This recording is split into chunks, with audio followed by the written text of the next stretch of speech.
Ngethuba intsholongwane ye-corona isuba imiphefumlo yabantu kwihlabathi, lo bhubhane we-COVID-19 wade wagaleleka nakweli loMzantsi Afrika, nto leyo yakhokelela ekubeni kumiliselwa inkqubo yokumiswa ngxi kwentshukumo kusetyenziswa umgaqo wemo yentlekele kazwelonke kwiinzame zokunqanda ukunwenwa kwalo bhubhane.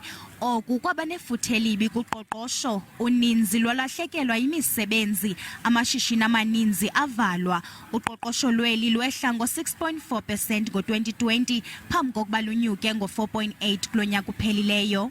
Amanye amacandelo aluve ngamandla ulwamvila lwalo bhubhane aquka icandelo lezolonwabo. We also need to look at making it easier for all countries to visit South Africa.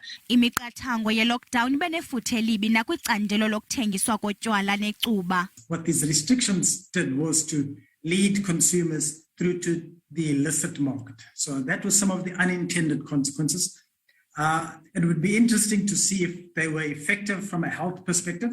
Ukanti kulindeleke ukuba uqoqosho lukhule ngo-2.1% kulo nyaka.